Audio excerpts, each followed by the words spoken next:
देखिए, बरेली में हालात पर कंट्रोल कर लिया गया है। 3 से 5 2 घंटे बवाल चला। उसके बाद से वो पूरी तरह स्थिति को नियंत्रण में किया गया है। अतिरिक्त फोर्स लगे हैं, सैनिक बल लगे हैं और लखनऊ से भी लगातार निगरानी हो रही है।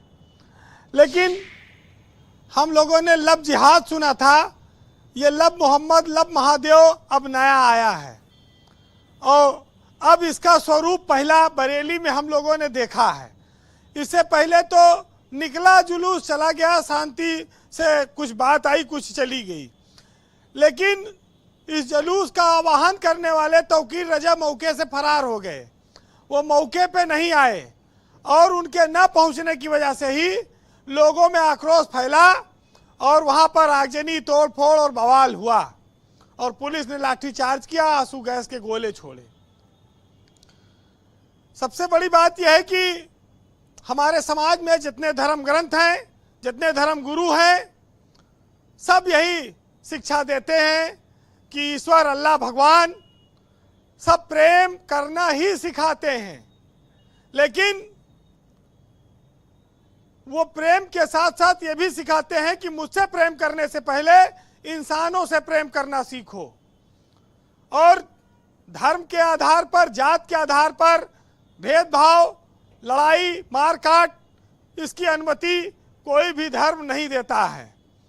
लेकिन लोग ईश्वर का इस्तेमाल अपने निजी फायदे, सियासत चमकाने, भावनाएं भड़काने के लिए करने लगे हैं। उसी का ये प्रकटीकरण है, उसी का ये नतीजा है बरेली की जो घटना हुई है। ब्रजेश जी,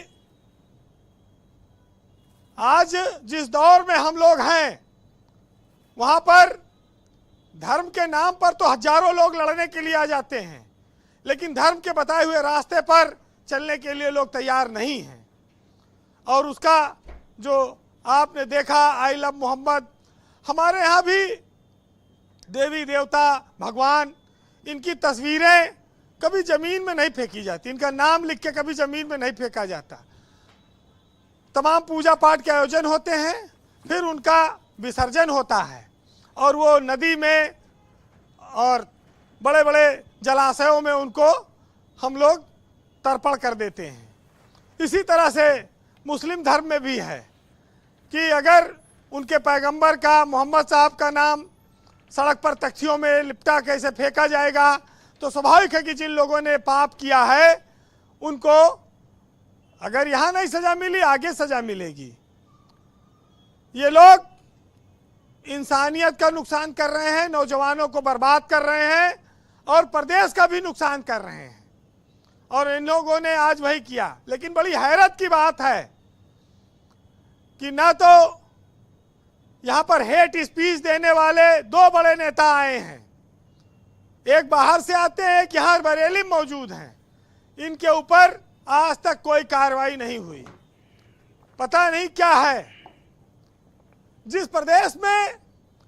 देश में कई सौ सालों से गंगा जमुनी तहजीब का नारा दिया जाता रहा हो जी, अकबर के 9 रत्नों में से एक थे अब्दुल रहीम खान खाना। वो मुसलमान होते हुए भी कृष्ण के बहुत बड़े भक्त थे और तुलसीदास के समकालीन थे। वो अपनी कमाई का बहुत बड़ा हिस्सा दान कर देते थे। और जिस देश में उच्च कोट का आदर्श हमारे साहित्यकारों ने, मनीषियों ने, धर्म गुरुओं ने प्रस्तुत किया हो, तुलसीदास जी ने एक बार अब्दुल रहीम खान खाना को पत्र भेजा और उनसे पूछा था कि ऐसी देनी देन जू कित सीखे हो सैन, और जो जो कर ऊंचे करो त्यों त्यों नीचे नैन। तुम जब लोगों को दान देते हो तो अपनी आंखें झुका क्यों लेते हो? दान हाथ बढ़ा के देते हो लेकिन नजरें नहीं मिलाते हो, नजरें नीची रखते हो। ऐसी देनी तुमने रहीम कहाँ से सीखी है? तो रहीम दास जी का जवाब था तुलसीदास जी के पत्र पर कि देनहार कोई और है, देवत है दिन रैन, और लोग भरम मुझ पे करें तासो नीचे नैन। कि देने वाला कोई और है, वो दिन रात मेरे पास भेजता है, मैं लोगों को नहीं देता हूँ। लोग ये समझते हैं कि मैं दे रहा हूँ, इसीलिए मेरे नैन नीचे हैं कि मैं उन्हें नहीं दे रहा हूँ, मैं उनसे नजर नहीं मिला सकता दान देते समय भी।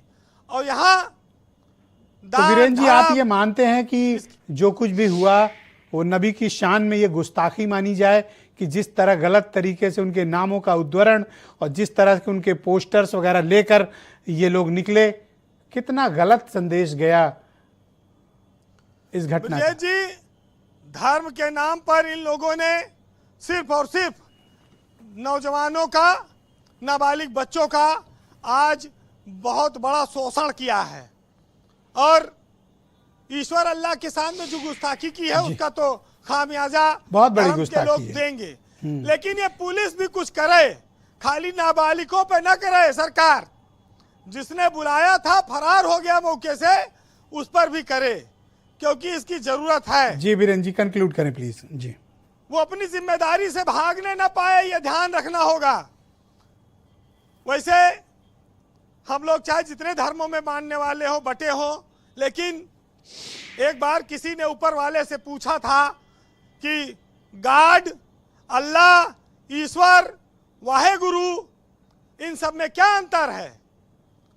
तो एक जवाब आया था कि वही अंतर है जो माम, अम्मी, माँ और बेबे में होता है, बस उतना अंतर है। जी वीरेंद्र जी, नाम अलग अलग है, चाहे जैसे पुकारिए। जी, फिलहाल सुनिएगा कि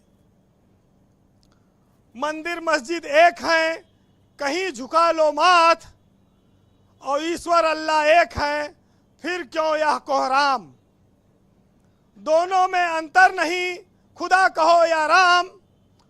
और जी, मंदिर मस्जिद एक हैं, कहीं झुका लो माथ, गाली देंगे लोग पर वह तो होगा साथ। ईश्वर अल्लाह एक है, क्यों यह है कोहराम। और दोनों में अंतर नहीं, चाहे खुदा कहो या राम।